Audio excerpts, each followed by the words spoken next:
ये बहुत बड़ी खबर है। वो इस लिहाज से क्योंकि जहां पे भी दुनिया में कोई मसला बना है, चाहे आप वो रशिया और यूक्रेन वाला वाकया उठा के देख लें, चाहे कतर में जो 7 लोगों को डेथ सेंटेंस, नेवी के जो लोग थे 7 को सजाए मौत होगी थी, उन्होंने उनको बचाया और अपने मुल्क भी लेके आए।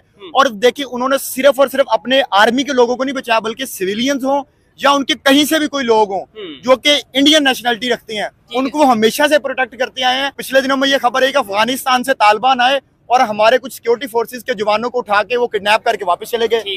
ये पाकिस्तान है या कुछ जंगल का कानून चल रहा है कि जिसका दिल करेगा वो मुंह उठा के पाकिस्तान आएगा और जो उसका दिल करेगा वो करके चला जाएगा।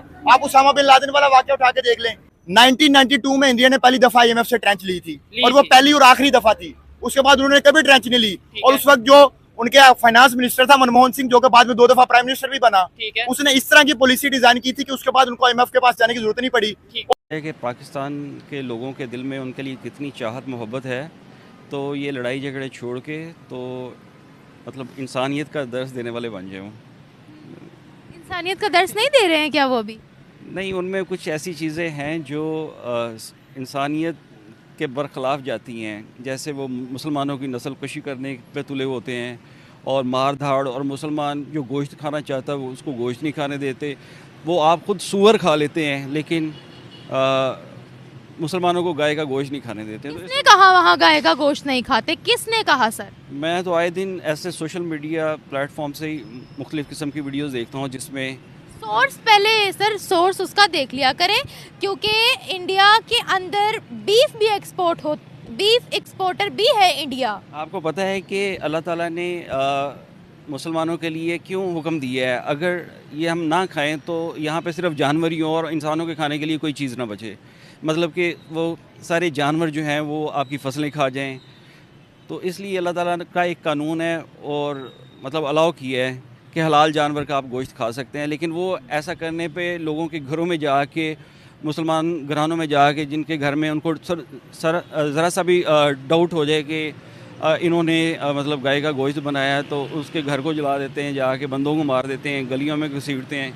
इस तरह की ये हरकत व सकनात के मुर्तकब। पता है ना कि उनके मजहब के अंदर यानी हिंदुइज्म के अंदर गाय का रुतबा बहुत बड़ा है, ये आपको भी पता है। और हर इंसान के लिए अपने रिलीजियस सेंटिमेंट सबसे आगे होते हैं। जैसा कि पाकिस्तान के अंदर मेजॉरिटी है यहाँ पर मुसलमानों की, और आपने यहाँ के भी हालात देखे होंगे कि गैर मुस्लिमों के साथ कैसा बर्ताव है, क्रिश्चियंस के साथ हम क्या सलूक करते हैं, हिंदुओं के साथ क्या सलूक करते हैं, ये ऑन द रिकॉर्ड चीज़ें मौजूद हैं, मुझे मेंशन करने की ज़रूरत नहीं है। देखिए, अब हमारी कंट्री में कोई बाहर की कंट्री का बंदा है, वो कहे भाई मैंने कुत्ते का गोश्त खाना है, सूअर का गोश्त खाना है, हम देंगे बनाकर? नहीं, हम ऐसा कभी भी नहीं देंगे। हम ऐसे ही हम नहीं करेंगे। लेकिन बात यह है कि ऐसा इंडिया के अंदर होता है वहाँ के, चलो वो हम यहाँ से जाएं, हमारी अपनी स्वाबदीद है, उनका कानून है, उनको फॉलो करना पड़ता है। जो भी हमारे मुल्क में आएगा उनको हमारे मुल्क का कानून फॉलो करना पड़ेगा, ठीक है? तो ये चीज़ें तो हैं, लेकिन इंडिया में इस तरह के मुसलमान हमसे ज़्यादा आगे है सर। बता रहा हूँ मैं, मेरी बात ख़त्म नहीं हुई। आप कह रहे हैं कि वहाँ पे वो गाय का गोश्त नहीं खाते, उसकी वो पूजा करते हैं, तो यानी कि गाय उनकी माँ हो गई और बैल उनका अबू जी हो गए। इंसान ये लोग क्यों कर रहे हैं, मुझे तो बिल्कुल समझ में नहीं आता। जहाँ तक मैंने देखा है, अनफॉर्चुनेटली इनके दिमाग में काफ़ी ये है कि हम हैं जो मुसलमान हैं, हम सही चल रहे हैं, बाकी के सब गलत हैं। उनको ये चीज़ दिमाग में बचपन से बिठाई गई है, भले वो घर वालों ने बिठाई हो, भले वो मदरसे से सीखी हो या खुद उन्होंने ऊट-पटांग चीज़ें खुद से सीखी हों। मगर ये जनरल थीम है कि जब आप अपने आप को ज़्यादा बेहतर समझेंगे किसी और से, किसी भी वजह से, तो आप वो अपनी बिहेवियर में आप डिस्प्ले करेंगे। तो मुसलमानों में भी ये है, पाकिस्तानियों में स्पेशली ये है, क्योंकि थर्ड वर्ल्ड कंट्री है, काफ़ी ख़राब हालात हैं पाकिस्तान के, तो वहाँ पर और ये चीज़ है कि ये लोग एक तो ज़िम्मेदारी किसी चीज़ की लेना नहीं चाहते हैं। खुद लोगों को डिस्क्रिमिनेट करते हैं या बुरी हरकतें करते हैं, और फिर जब कोई रिएक्ट करता है तो उसका रिएक्शन कैप्चर करते हैं और उससे पहले जो चीज़ें हुई वो इग्नोर करते हैं। तो आई थिंक ये लोग जानबूझ के करते हैं, मगर क्योंकि सभी ऐसे हैं ज़्यादातर, तो कोई इनको बताने वाला नहीं है कि क्या कि गलत हैं। इसको बोलते हैं जैसे अपने एको चेम्बर्स में ये लोग, अपने ही जैसे मिलते-जुलते जो सोच वाले लोगों से ये लोग उठते बैठते हैं।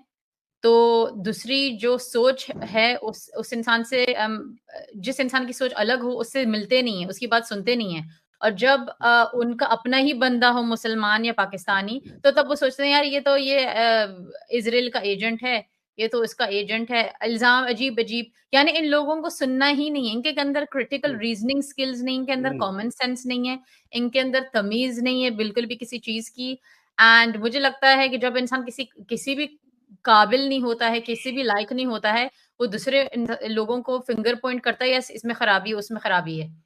मगर जब पूरी दुनिया बोल रही है कि आप लोगों में खराबी है, तो कोई अक्लमंद के लिए इशारा भी काफ़ी होता है कि आपको सोचना चाहिए, यार हो सकता है जब पूरी दुनिया बोल रही है, तो कुछ ना कुछ हमारे अंदर खराबी होगी। अब जब कोई मुसलमान कुछ बोलता है, तो उसके ऊपर ब्लास्फेमी का भी इल्ज़ाम लगाया जाता है। जी। झूठा इल्ज़ाम, जानबूझ के डराने के लिए। यानी अगर आप मुसलमान हैं तो आपको डराया जाएगा, ब्लास्फेमी। अगर आप मुसलमान नहीं हैं तो आपको ये इल्ज़ाम लगाया जाएगा, यार ये तो नॉन मुस्लिम है, ये तो हमारे अगेंस्ट है, यही तो हमें सिखाया गया, बताया गया है कि पूरी दुनिया हमारे खिलाफ होगी एक दिन। और अजीब, आई थिंक ये जाहिलियत से कब निकलेंगे और कैसे निकल सकते हैं मुझे नहीं पता, क्योंकि ये बहुत मुश्किल है। क्योंकि ऐसा नहीं कि थोड़े से लोग हैं, ज़्यादातर लोग ऐसे हैं, ज़्यादातर। और अनफॉर्चुनेटली जो मुसलमान जो मुल्क हैं उनको लीड करना पड़ेगा इन चीज़ों में, जो चलाते हैं जैसे गवर्नमेंट, जैसे सऊदी अरेबिया के जो प्रिंस हैं, उनका नाम मैं भूल गई, मगर ऐसे मोहम्मद बिन सुना है कि सलमान। जी, कि वो अच्छी MBS चेंजेस कुछ ला रहे हैं, कुछ प्रोग्रेसिव पना सऊदी अरेबिया में शुरू कर रहे हैं, तो हो सकता है वहाँ से कुछ चले। मगर फिर दूसरे मुल्क हैं जैसे अफ़गानिस्तान और ईरान, इराक, ये दूसरे मुल्क, तो ये ऐसा लग रहा है पीछे जा रहे हैं। और पाकिस्तान में भी इन मुल्कों में शामिल है। तो मैं ये चाहती हूँ कि अगर ये लोग मिल-जुल के नहीं रहना चाहते हैं, तो वो वेस्टर्न मुल्कों में ना आएँ, क्योंकि अपने मुल्क में तो ये लोग तकलीफ लोगों को दे रहे हैं, मगर खुद यहाँ पर फैसला करते हैं वेस्टर्न मुल्कों में आने का, फिर यहाँ पर दूसरे लोगों को भी तकलीफ देते हैं, खामख़ा में। इवन बिल्कुल। अपने मुसलमानों को भी तकलीफ देते हैं। क्योंकि जो मेरे चैनल पे मुसलमान आते हैं और इवन पाकिस्तानी भी आते हैं, जो भले पैदा हुए हों पाकिस्तान में या यूके में पैदा हुए, वो लोग भी ये बोलते हैं कि हम लोग भी तंग तंग आ गए, हम खुश हैं कि तुम बात कर रही हो, क्योंकि ये इन चीज़ों से खुद निकलना चाहते हैं। मगर ज़्यादातर जो लोग हैं, वो ऐसा लग रहा है सो रहे हैं वो लोग। अपने नींद से उठना नहीं चाहते, उनको बस ये है कि खराबी दूसरे लोगों में से। आई डोंट नो कि कैसे ये चीज़ सूट होगी, टू बी ऑनेस्ट। जितना भी मैंने अपने कमेंट्स पढ़े, जितना भी दूसरे लोगों की मैंने वीडियोज़ देखी, जितना भी मैंने खुद एक्सपीरियंस करा मुसलमानों के साथ और पाकिस्तानियों के साथ, ऐसा लगता है कि बहुत ज़्यादा ढीठ हैं। और पता नहीं भई, आई थिंक कि उनकी खुद की लॉस है एक्चुअली। क्योंकि अगर आप अपने दिल में नफ़रत रखेंगे दूसरे लोगों के लिए, भले मज़हब की वजह से या किसी भी चीज़ की वजह से, आपका खुद का लॉस हो रहा है, क्योंकि हम लोग सिर्फ़ ज़िंदगी में एक ही दफ़ा जिएँगे। इसमें या तो आप लोगों से घुल-मिल के मिलें, आप इंटीग्रेट करें, आप लोगों से सीखें, या आप नफ़रत में एंड अपने खुद की छोटी-सी दुनिया में रहें। सो उनका खुद का लॉस है, टू बी ऑनेस्ट। बिल्कुल।